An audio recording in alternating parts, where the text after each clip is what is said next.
everyone, so welcome back to another video. Today we're going to be doing my first ever unboxing from pocamarket. I've never ever used them before, and so I really wanted to try them out and kind of see, if they were going to be a good source. I used to buy a lot of photo cards from eBay back when eBay was like actual people selling their items. Because I started collecting in 2019, and I mean, obviously there would be people overpricing, but now you go on eBay and it's just like drop shipping websites. I don't know if that's the correct term for it, but you know what I'm talking about, where it's like not an actual person that owns the thing. It's sus, a lot of overpricing. So we don't like eBay anymore. I've now started really liking Buy. I use Buy a lot, but sometimes their photo cards can be priced differently. I never really buy off of Instagram just because, I don't know, I kind of like having an actual physical place to put something in a cart. So I thought I would try and see what this pocamarket deal was. I think we can just have a little bit more of a candid opinion about my experience and what I actually think, because I think the conclusion I'm going to go to is no thank you. There's ups and downs, there's pros and cons. I'm going to be doing a lot of comparing to Buy or Nyokyo or, Japanese proxy sites, but specifically Buy because I've used Buy the most, and I used Nyokyo one time. Since then, they've kind of done a lot of stuff to their website. They go back and forth with using Mercari Japan or not, and so that's kind of frustrating. But so I don't really have an updated opinion on Nyokyo, but for Buy I do, because I just bought stuff from them 2 weeks ago. So, but yeah. And then when I run out of stuff to talk about, I'll just start talking about what I want to talk about, as always. Already, the packaging is really cute. I like this little color. I like the color of this.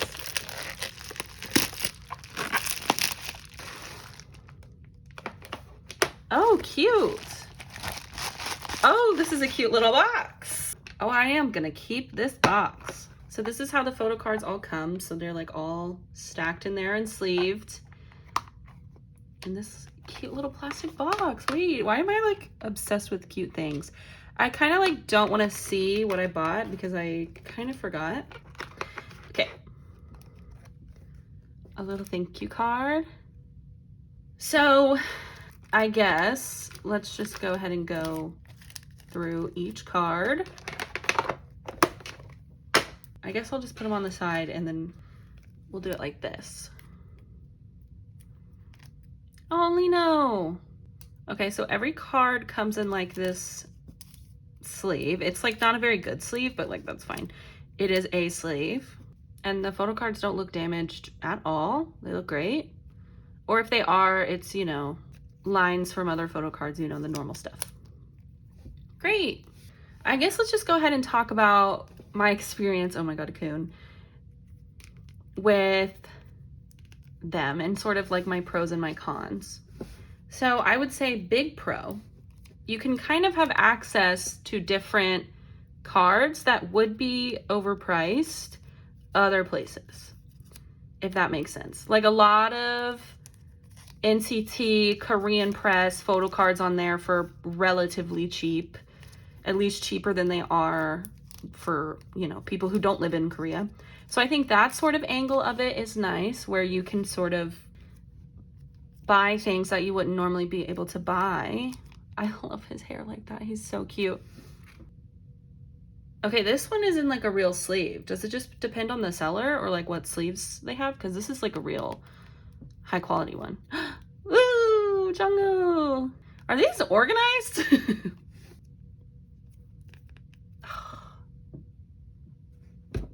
Oh, I love his blonde hair so much. Those sticker photo cards, man. I have a love-hate relationship with the sticker comeback.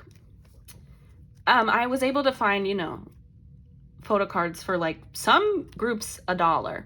Every time you buy a card though, you do have to pay a little fee.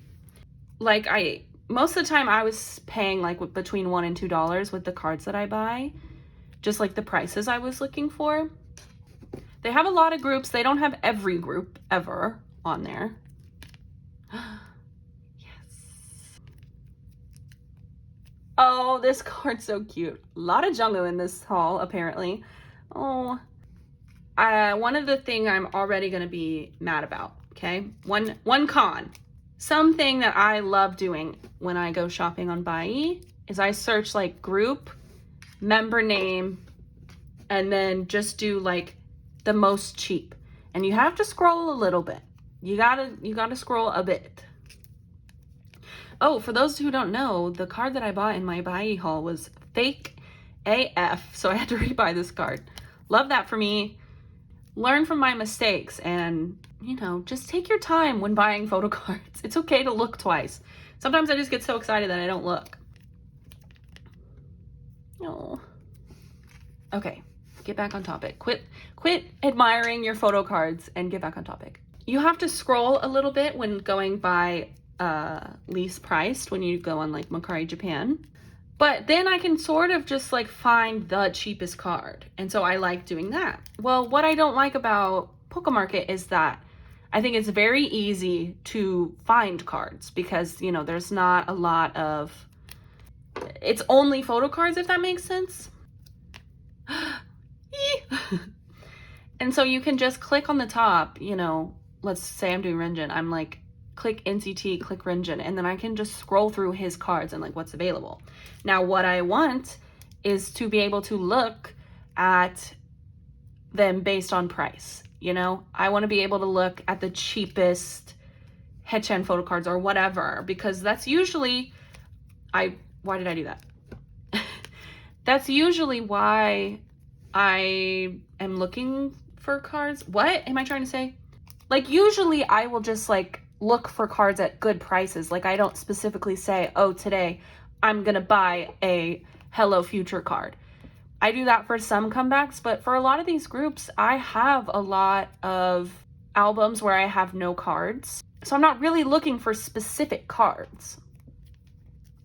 I'm just looking for like cheap cards that I need that are on my wish list, right? And so that's something that I don't like, because I would like to just be able to scroll through and be like, okay, this card is like $1. Let me just buy it. So that's a little bit frustrating. It's not the end of the world. I do hate the fact that I have to like charge a wallet basically on pocamarket, because what ends up happening is that I have like 35 cents left over. Like, I can never actually spend all my money.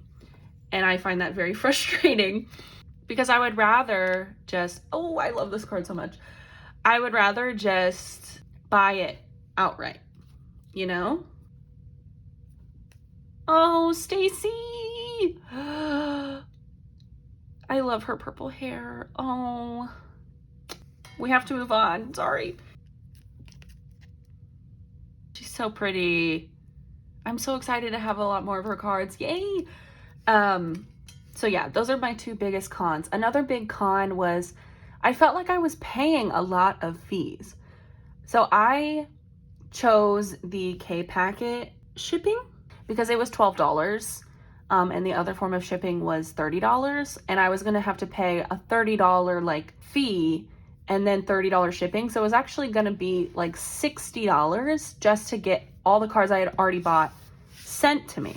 And I know other places have fees, but like for Buyee, I could do any amount of cards in the world and the fee would be relatively reasonable. And the shipping is like $30, but like I'm paying less that way. Also, you can only have 40 cards shipped to you at a time, which like is a lot.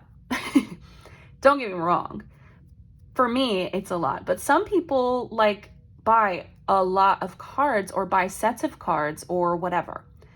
So they can't, like $40 kind of is like limiting to some collectors out there. So I would say that's kind of annoying. Also, I have like 3 cards that are sitting in there now because I accidentally had 43 instead of 40. And I think in order for this to be worth it, I need to do the 40 cards. You know what I mean? I will say, that being said, a pro, oh my God, this card. Oh my God, this card. A pro with pocamarket is that you can keep your cards presumably forever, whereas like other places charge you fees after a few days. Like, you know, they have a time limit. But as far as I can tell, I could keep those cards forever there if I wanted to. It took forever to ship. And so that was annoying because I was like, you're not like waiting cards. Like, I'm not waiting for cards to arrive at warehouses. You know what I mean? Like for Bai. And so I think I ended up not liking it. I think it's great. Like one of the cards that I bought on here, I had only been seeing for like $17 on Bai, and I was like, that's ridiculous. Oh, that's ridiculous. I don't like that. But then you go on Pocamarket and it was $6. I'll tell you, it's in this haul. And so that's something that I think is worth it. Just like maybe doing a couple of cards, or if I really can't find a card for a good price and it's a good price on Pocamarket, then doing that. But I just, overall, oh mama, for like buying bulk cards, I don't think it's worth it. It's this card. This is what I was talking about. This is the result file card. It obviously is rarer than a normal Momo album card, but I didn't want to pay $17 for it. So I bought it for like $6, which is like a really good price. So like for this kind of stuff, I think it's worth it. There's also been a couple of POBs on there, if you collect POBs, that have been pretty reasonably priced. So cute. You know, like it's one of those things where you just kind of have to, she can be, Pocamarket being she, she can be just like in my wheelhouse of things that I buy from, but I don't think this is going to be like where I buy most of my cards. I think Bai will be sort of where I go to have mega card hauls. I think a Pocamarket will be sort of a once every few months sort of vibe. The back of this one is purple. I was really shitting on the other Whisper card back that I have because it's just cream. And granted, this is still boring, but I love the color. It's so pretty. I love Q so much. So that's sort of where we're at. I think obviously like it's not like a terrible company. If you really like using them, you know, you do you. But for me, it's just not worth it. I don't think it's worth it. For longevity, I guess, maybe. And you know, maybe they'll lower some prices or something. I don't know. But all of these cards seem to be in good condition. I guess that's another pro, that these are real cards and you don't have that sort of risk on, you know, cards being fake, because I've bit the bullet on a card and it's been fake before. Like that happens. Or cards have been really damaged because like they don't disclose that information. Also, the whole website like is in English, and so that's also easier. Like I'm not like looking at Japanese and then having to like translate it. Like it's either already been translated for me or whatever. So it's like very easy to understand. It's really easy to navigate. If you think Bai and Mercari Japan and proxy sites are hard, Pocamarket's your girl, because that was so easy. I downloaded an app and then you can look at cards. Oh, I love this card. This is my favorite card from this album. Giving Hoshi. So you know what I mean? I think that's how I feel. I was more disappointed than what I thought I would be. I really thought I was gonna love it, but I just don't like it. I will say, I love going on that app and just scrolling through groups that I don't collect and just looking at their cards. I love their like interface, or like how they designed their website. That slays. Gorgeous. Like, but yeah. So I don't know, like, let me know if you agree with some of the things I said, or if you have more pros that I did not bring up, or if you have more cons. I did give them a lot of cons. And I don't want this video to make it seem like I'm like shitting on Pocamarket. Like I said, if this is for you, this is for you. But I already use Bai so regularly that I feel like what's the point of using Pocamarket if I can use Bai? You know what I'm saying? But I think in terms of like, I think I like Pocamarket better than I like eBay, because fuck eBay now. I don't like eBay anymore. I also haven't used like American Mercari before, so I have no idea about that. That is a whole other thing that I don't do. I don't buy cards or sell cards on Instagram or Twitter or anything like that. So there's also that. So for me, I think my best option is to still continue with Bai. But yeah, I didn't hate using pocamarket. Like, it wasn't like I had a terrible experience. It was meh. I didn't like it as much as I thought. I guess let's go ahead and get these all sleeved up.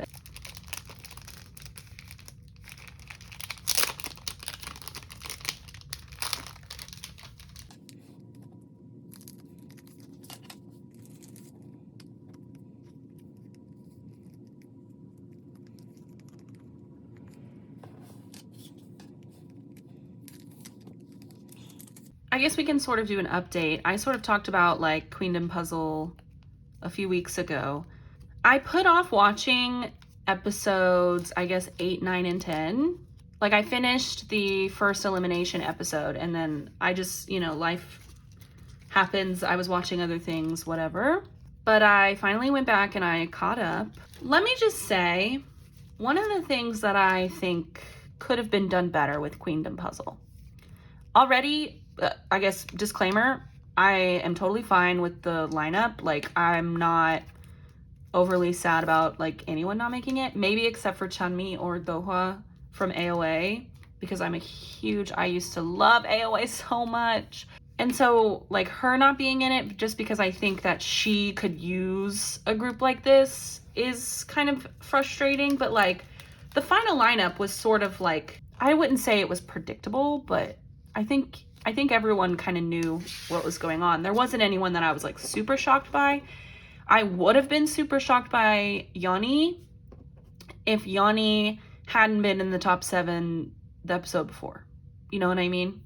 And Huiso getting first place was kind of a shock to me. I thought Nana was for sure in the bag. It's giving Halbin, but that happens like almost every show. There's always someone that you like expect to be the center, and rigging or not, because there's been shows where the center has been rigged. Most of the time it's like a second place person. It's not anyone like super crazy. Like, could you imagine if like Tere like had gotten first place? I don't know what I would have thought. Like, love him, but I would have been like, what? Anyway, so yeah, just before I start talking about like opinions on everything, one of the things about the show that I really did not like, besides evil editing, which, we all hate, but like the fact that we were like editing people who are already idols, it was like, okay, you can't really switch the narrative on these people as easy as you can on a trainee, because these people have dedicated fan bases and have years and years and years of public content of them being somewhat good people, and then you're just gonna be like, she's a bitch actually, like, what? But definitely my biggest issue was the song choices that they made. The cover songs choices that they made, I could rant about that, but that's really not that big of a deal to me. Like, I think it's fine. What I hated was, going all the way back to the first episode, or the first like challenge, I guess I should say. Charismatic versus Snap. And both of these are supposed to be like hard hitting, at least like title track worthy songs. And they gave them Charismatic, a cute little B-side, and then Snap, the like cuntiest song I've ever heard in my life. And you expected Charismatic to like do better. I don't know, like, Charismatic is a great song, don't get me wrong. I just think that, we could have had a more like title track sounding song than Charismatic. Does that make sense? Not to say Charismatic wouldn't be a great title track, but it's definitely more low-key, whereas Snap was way more opposite. And maybe they could have toned down Snap more, maybe we can look at it from that angle. But either way, I know it's tricky to like find songs with like different vibes, but also them be like good, and but you can tell the girls know which songs are gonna be like the most hard-hitting performances. And then we get to the semi-final songs, and we have IDGA, Puzzle In, and I Do. and you expected people to not vote for IDGA. Like, I know them, like, the most popular girls on the show were on IDGA, but give me 2 songs that are basically the same concepts, or at least the same vibes, and then you're gonna be like trying to make them, I don't know, like go up against a like hard-hitting girl crush song. And I didn't even like IDGA that much. I thought it was fine, but like it was just the most different and the most like, I don't know, like I just don't understand. Like, they set those girls up. Puzzle In team and I Do team were set up. Oh, and I totally skipped the dance songs that they gave them. I'll say that the dance round songs were the most even the songs have been, but you know that Web is gonna win. I would say Bad Blood, Overwater, and Glow Up were the most like even, but Web, literally, like, quit giving these girls these cunty ass songs and expecting them to lose. Like, I don't know what you want me to say. And also we can talk about like the fact that I, did not think that Puzzle Team should have won 5 out of 5 rounds, but I did think that they did better overall and that they should have won, but that's another thing. We're talking about the song choices here.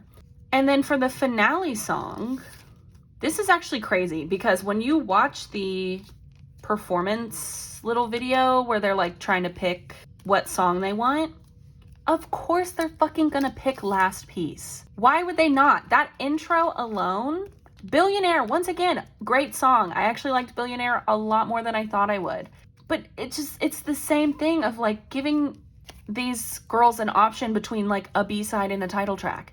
And you wonder why fucking 18 people or whatever were in the Last Piece room. But I did end up liking Billionaire more. I thought that they had more fun, but that's more of the performance and the girls, not just the song itself, you know what I mean? I don't know, I just like felt really bad. But yeah, the fact that 4 girls from Weekly went on the show and not a single one made it to the final lineup kind of made me a little sad, just because I have a soft spot in my heart for Weekly, and so I enjoy them.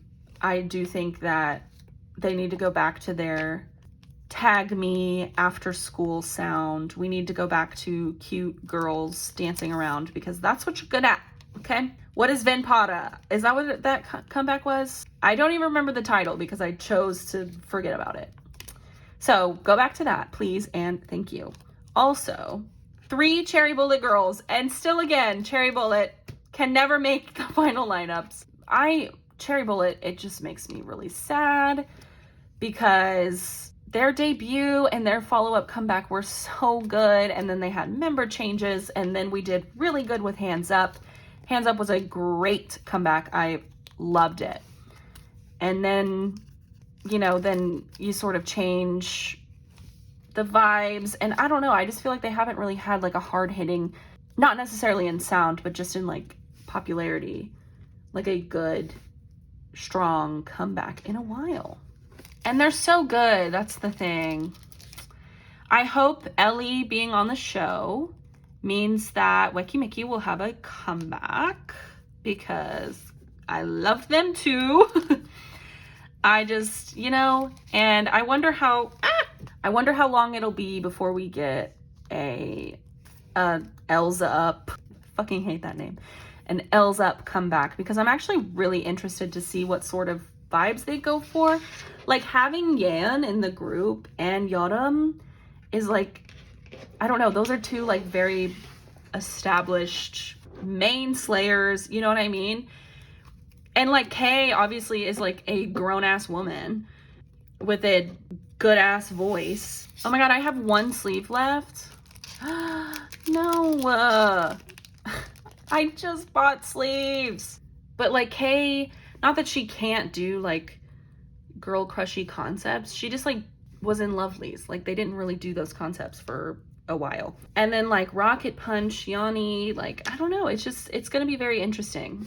But they get a Mama performance, is that what they said? So that'll be exciting. I'm definitely gonna have to watch Mama this year because I have a lot of groups that this will be their first time. I say a lot, it's ZB1's first time. And like, I want to see LE SSERAFIM perform. Hopefully Stacy will be there. Damn. I guess we're gonna have to start doing this. Wow, is that the most cards I've had in a haul? I mean, it's 40. That's a lot. But yeah, I think that's all. Moral of the story, if you want the gist. Pocamarket, kind of disappointing, but it could have potential for people to like it. And Queendom Puzzle finale, I enjoyed. I like the final lineup. I'm excited to see what they do. So anyway, I think that'll do it for this video. Thank you so much for watching, and I'll see y'all in the next one.